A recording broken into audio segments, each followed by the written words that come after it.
attends, Jamila, pardon.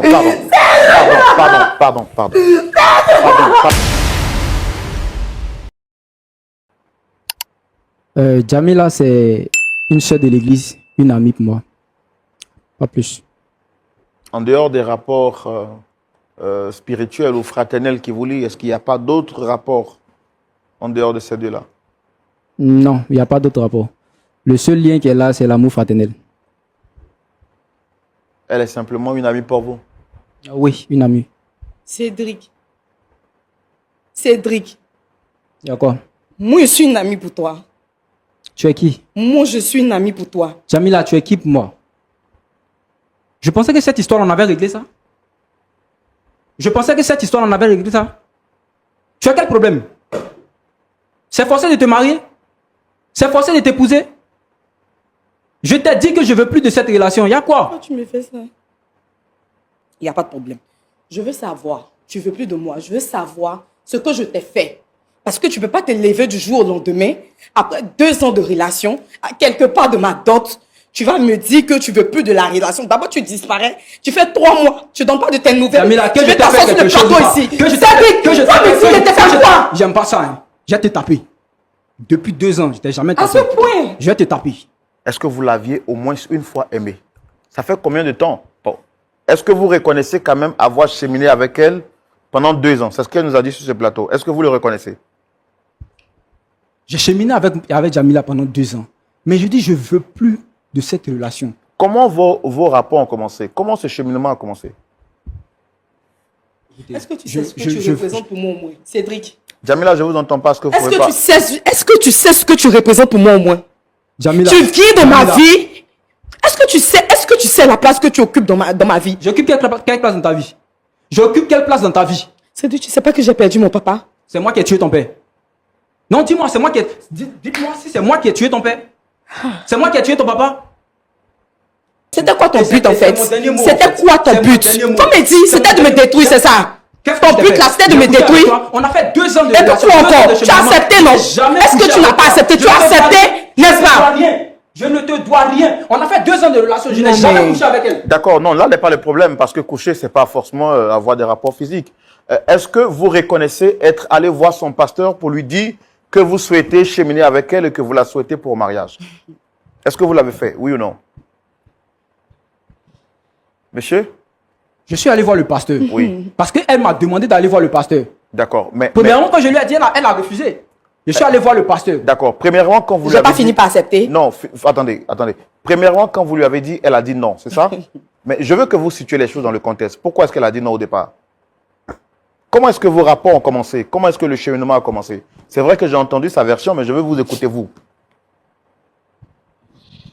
Est-ce que c'est elle qui est venue vers vous? Monsieur, non, répondez à cette question-là d'abord. Écoutez, monsieur, je ne sais pas, Roland ou quoi, je ne sais pas.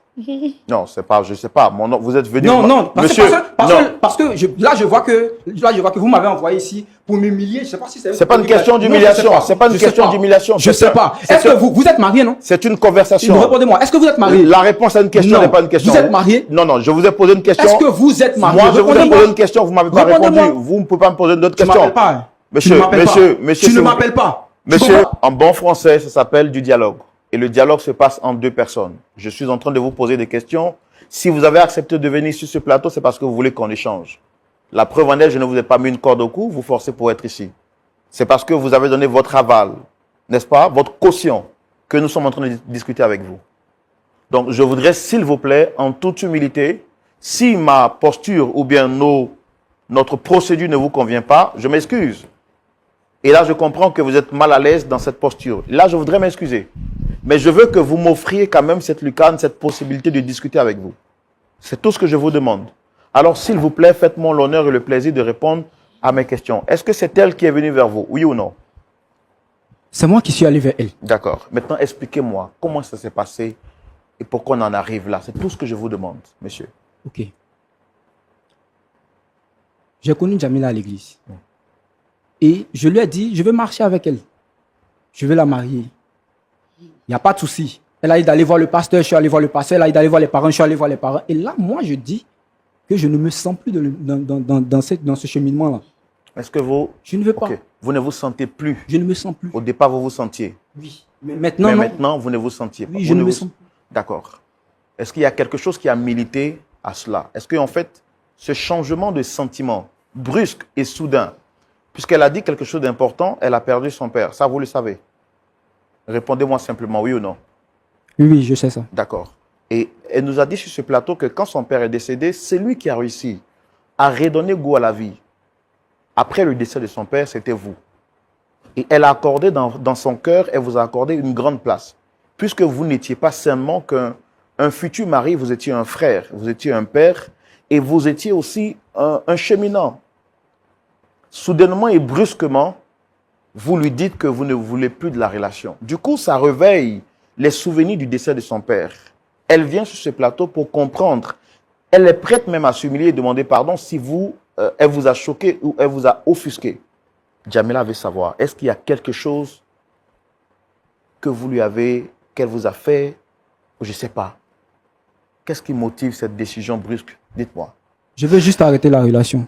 Et je pense que c'est avantageux pour elle. Qu'est-ce qui serait avantageux pour elle? Quand on prend une décision, qu'on dit que cette décision est avantageuse pour quelqu'un d'autre, c'est parce qu'on a mesuré les pour et les contre sur la base d'une décision qu'on a vue ou la base d'un constat qu'on a fait. Qu'est-ce que vous avez constaté pour décider finalement que cette décision serait avantageuse pour elle? De me dire la vérité. Ici, c'est le plateau de la vérité. Tous ceux qui sont venus, qui ont confessé, qui ont dit la vérité, ont fini par être aidés. Je pense que Dieu vous donne une opportunité en or. Monsieur, s'il y a quelque chose, autant le dire et on saura comment est-ce qu'on pourra aider Djamila par la suite. Dites-moi, qu'est-ce qu'il y a?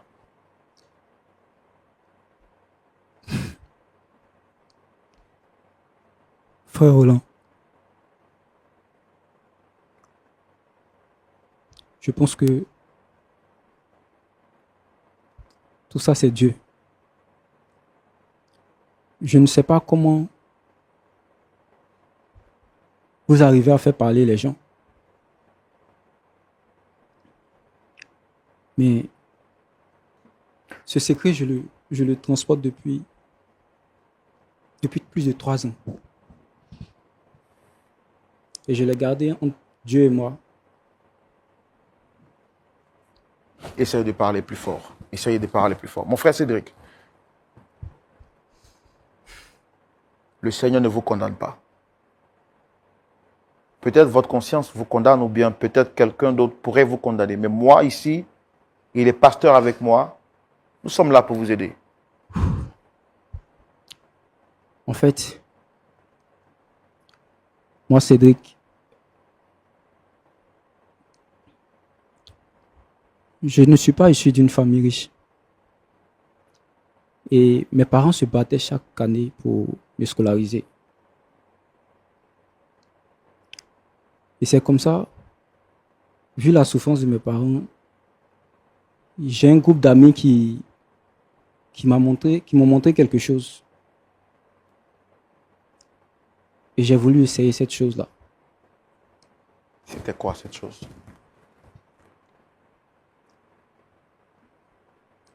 Ils m'ont appris à arnaquer les gens sur Internet. Ils vous ont appris à faire quoi? Ils m'ont appris à arnaquer les gens sur Internet. Le métier du hacking.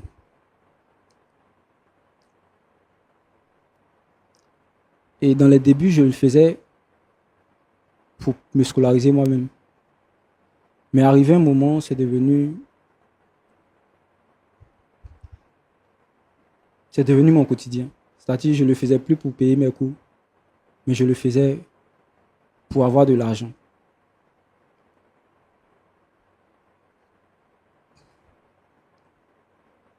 Et c'est comme ça, j'ai décidé de donner ma vie à Jésus lors d'un programme un jour, parce que on avait fait un gros coup, après lequel j'ai pas eu la conscience tranquille. Et j'ai décidé d'arrêter tout. Et c'est comme ça, le jour d'une croisade, le pasteur a prié, il a prêché, et j'ai décidé de donner ma vie à Jésus. Pendant cette croisade, le pasteur a prié pour nous. Et effectivement, j'ai commencé à servir à l'église. Et c'est Jamila qui était avec moi, elle me suivait, on priait ensemble. Je suis même rentré au groupe musical parce que j'étais un batteur, je savais jouer à la batterie. Rapprochez le micro et parlez un peu fort. Parce que je savais jouer à la batterie, j'étais un batteur. J'ai commencé à servir. Et elle et moi, on avait des temps de prière. Elle m'encadrait très bien.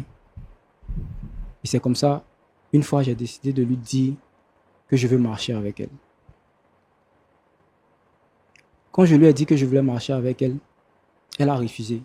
Elle m'a dit que je suis nouveau chrétien et que mon but premier, c'était d'avoir Jésus dans ma vie et que je n'étais pas là pour le mariage. Et je lui ai fait comprendre que j'étais prêt à tout pour la marier. Et elle m'a dit, si c'est comme ça, moi d'aller voir le pasteur. Et effectivement, c'est ce que je voulais. Donc je suis allé voir le pasteur. Le pasteur m'a dit, il n'y a pas de problème, donc on va vous suivre et on va vous encadrer jusqu'au mariage. On allait voir, les parents me connaissent et tout. Une fois, un dimanche à l'église, le pasteur était en train de prêcher. Il a lancé un appel. Il a donné un message vraiment touchant qui parlait du pardon et de la confession. Parlez un peu plus fort. Là, et de la confession. Oui. Donc, le pasteur a donné un message qui parlait de quoi? Qui parlait du pardon et puis en même temps de la confession. Donc, moi, j'étais là. Là, je ne me suis pas levé, je suis pas allé me confesser, je ne sais pas, j'ai pas de truc. Mais Jamila s'est levée et elle est allée se confesser. Et là, elle a dit que son papa avait été arnaqué et on l'avait arnaqué d'une grosse somme. Et ce qui lui avait donné la mort. Et son papa lui avait laissé une lettre pour dire qu'elle devait le venger. Elle devait le venger. Et c'est là que je me suis rappelé. Quand elle décrit, je me suis rappelé que c'était en fait moi qui l'avais arnaqué. C'était en fait moi qui avais...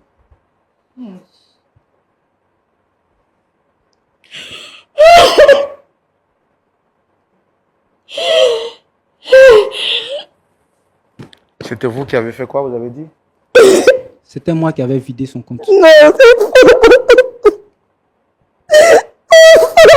J'avais vidé son compte et après ça, j'ai décidé de sortir de là.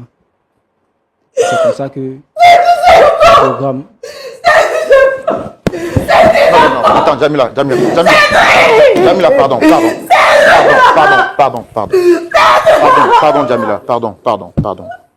Jamila, pardon. Il faut la calmer, pardon, Jamila, pardon, s'il te plaît, calme-toi, s'il te plaît, Jamila, calme-toi, pardon, calme-toi. Oh, pardon, Jamila. Oh, Seigneur.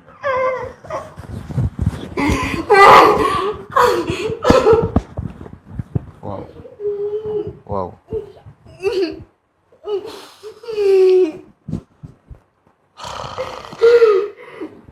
Oh, désolé, Jamila. Désolé.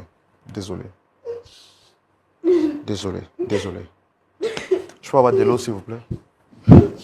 Désolé, s'il te plaît, calme-toi. Désolé.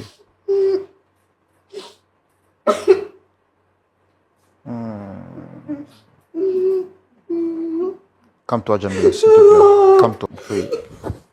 Vous pouvez essayer de boire, s'il vous plaît. Oh, calme-toi, s'il te plaît. Pardon, s'il te plaît. Faut te calmer, s'il te plaît. Calme-toi. Tu veux boire un peu? Vas-y.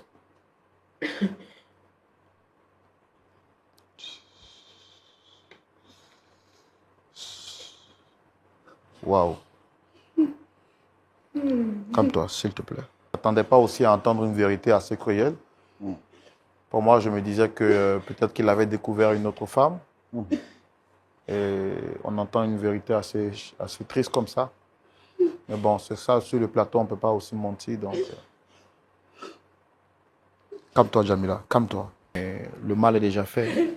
Et là, ce qu'il nous faut, c'est de t'aider par la prière. Sois forte. Tu veux bien qu'on écoute les pasteurs et prier pour toi? Tu me promets de rester calme? Parce que vous avez compris, pour dire vrai, on ne s'attendait pas à vivre une situation assez inconfortable comme ça sur le plateau. Je vais tout de suite donner la parole au pasteur Ayetouali et au pasteur Boko également pour écouter leur point de vue par rapport. Que faire dans cette situation? Merci mon frère Roland. Jamila, en tout cas, toutes nos condoléances par rapport donc au départ tragique de ton père qui te couvrait de ses plumes et qui faisait tout pour que tu sois heureuse et que tu ne manques de rien. Je voudrais te poser une question simplement, Cédric.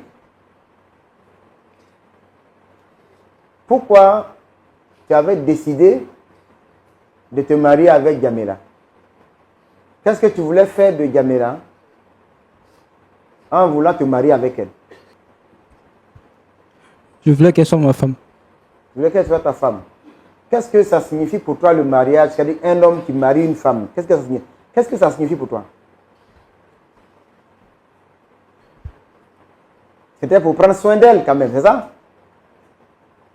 Hein, Cédric? Qu'est-ce que Jésus fait pour l'Église en tant que... on sait que Jésus, c'est le pouls de l'Église, c'est ça? Qu'est-ce que Jésus fait pour l'Église? Il prend soin de l'Église. Il prend soin de l'Église. Il entretient l'Église. Il protège l'Église. C'est ça, non? C'est ça le rôle de l'homme en face de sa femme. C'est pas ça? Oui. Est-ce que c'est ce que tu voulais faire vraiment pour Jamila? Oui, c'est ce que je voulais faire. Lui qui a décidé de te marier découvre que c'est lui qui a causé la mort de ton père qui prenait soin de toi. C'est vrai, c'est tragique. Mais puisque c'est lui qui a causé la mort de ton père par rapport à l'acte qu'il a posé, maintenant s'il se marie avec toi, en réalité, il prend la place de ton père. Ça semble facile, ça? Si tu n'avais pas découvert cette vérité-là, d'ailleurs, tu étais venu pour qu'on puisse vous réconcilier, c'est pas ça? Hein, Jamila? C'est ça, non? Tu as découvert la raison pour laquelle il ne veut pas continuer. Et tu aimes bien Cédric, ça? Tu l'aimais avant. C'est ça, non? Tu l'aimais avant la découverte de la vérité, c'est ça? C'est plus important, c'est plus important. Mon assistance, c'est plus important. Jamila, vous pouvez Mais est-ce que tu as prié même? Est-ce que tu as prié même? Dans le micro. En fait, dans tous vos discours, est-ce que tu as prié même par rapport... Quand Cédric est venu vers toi, tu l'as dit d'aller voir le pasteur. Est-ce que tu as prié même pour demander, est-ce que c'est la volonté de Dieu que tu te maries avec lui-même? Tu n'as pas prié. Tu vois? Mais Cédric a découvert la vérité. Il dit c'est lui qui est à la base. Ils ont fait un club et puis bon, c'est eux qui ont vidé le compte de ton père et c'est qui a causé sa mort. Mais Dieu a fait, enfin, je ne sais pas s'il faut dire comme ça, mais c'est lui qui désormais veut devenir ton mari pour prendre soin de toi. Parce que ce n'est pas Dieu qui a fait, c'est le diable qui a fait. Ce n'est pas Dieu qui a fait. Il va prendre soin de moi comment? Comment il va prendre soin de moi? On parle de quelqu'un qui a tué mon père. Ah! Mais alors, tu sais, Cédric, est-ce que tu en as parlé à ton pasteur après qu'elle ait fait sa confession pour dire, par rapport à ce que Jamila a dit, voilà. Est-ce que tu as parlé de ça avec lui? Non, je ne lui ai pas parlé. Je me suis dit que c'était le passé. Je voulais en parler à personne.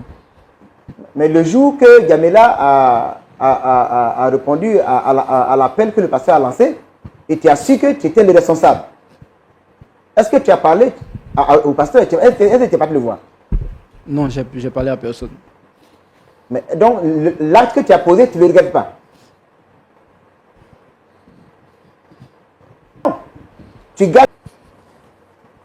Mais tu as fui. Et tu dis non, je n'ai plus la relation. Qu'est-ce que tu décides de faire maintenant?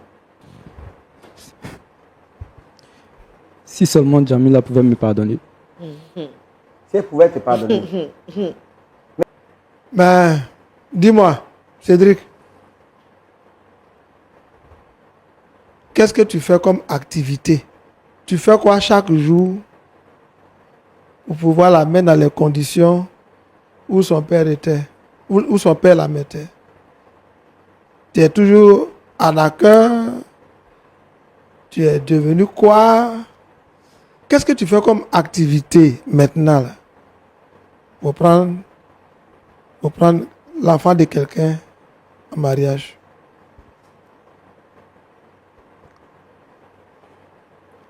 Bon, actuellement, je suis graphiste. Et depuis plus de 3 ans, après ma conversion, j'ai arrêté ce métier. Et actuellement, c'est l'infographie que je fais. Tu as arrêté quel métier? J'ai arrêté d'arnaquer les gens sur Internet. Après ma conversion, j'ai tout arrêté. Ce que tu fais là, ça peut nourrir Jamila? Oui. Ça peut lui faire oublier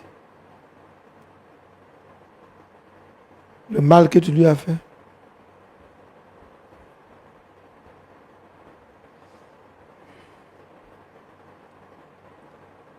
On n'épouse pas une femme juste pour l'épouser. On épouse une femme pour lui faire oublier le malheur de sa vie. Quand Rebecca est entrée chez Isaac, il n'y a pas longtemps qu'il avait perdu sa mère, Sarah. On dit, il a été consolé. Quand tu rentres dans sa vie, elle a été consolée, mais tu viens de la poignarder maintenant. Est-ce que tu peux la consoler? Tu veux le pardon? Au début, c'est toi qui ne voulais rien d'entendre. Le frère Roland a tout mis en œuvre pour te faire parler. Maintenant, elle sait que c'est toi son bourreau. Tu demandes pardon. Ok. Mais est-ce que tu peux l'amener à dire, ah, dans la maison de ce monsieur, j'ai oublié la mort de mon père. Joseph a souffert des années durant, mais arrivé en Égypte, il a souffert encore. Quand il a eu son premier fils, il l'a appelé Manassé. Il dit, toi tu t'appelleras Manassé parce que Dieu m'a fait oublier les souffrances de la maison de mon père. Est-ce que tu es capable de lui faire oublier? Tu es capable de l'aider un jour à dire, ah, à travers la mort de mon père, j'ai trouvé l'homme qui m'a consolé et qui m'a fait oublier la mort de mon père. Si tu peux faire ça, nous sommes prêts à t'accompagner. Parce qu'elle dit, elle ne sait pas de quoi vous parlerez dans ce foyer-là.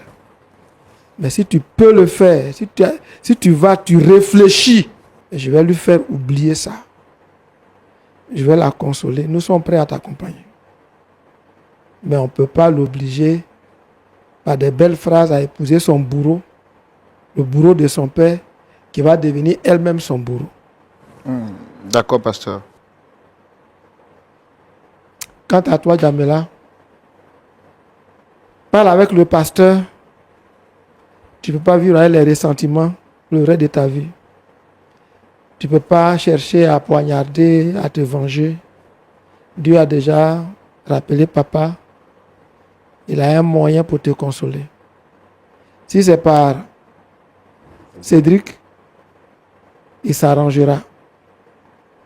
Je connais un couple. Le monsieur qui avait poignardé est devenu la consolation de la famille. Si ça peut se passer pour toi, que la gloire revienne à Dieu.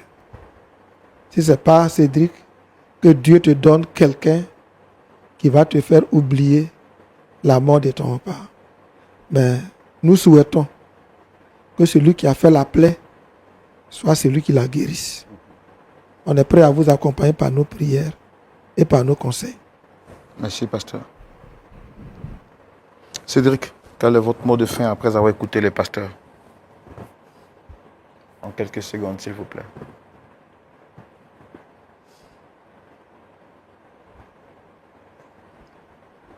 Demandez pardon à Jamila.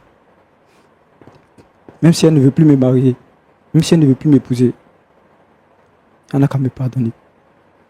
Aidez-moi à lui demander pardon. C'est vrai que j'ai gardé cette blessure depuis des années. Mais je pense qu'il est temps de me libérer. Et je vous en supplie, demandez-lui pardon. En tout cas, dans votre posture, moi, je ne vous condamne pas. Tout ce que je peux vous demander, c'est de vous relever. Mais vous devez être fier d'avoir dit la vérité. Parce que cette vérité, vous aurez pu la garder avec vous jusqu'à votre tombe. Et si vous l'avez dit aujourd'hui, c'est vrai que ça fait mal. Mais sachez que moi, je ne vous condamne pas et personne ne vous blâme. Ayez la conscience tranquille. C'est un mal que vous avez fait quand vous ne connaissiez pas le Seigneur. On ne va pas le justifier. Mais aujourd'hui que vous avez accepté le Seigneur, Romains 8 dit qu'il n'y a plus de condamnation pour ceux qui sont en Christ.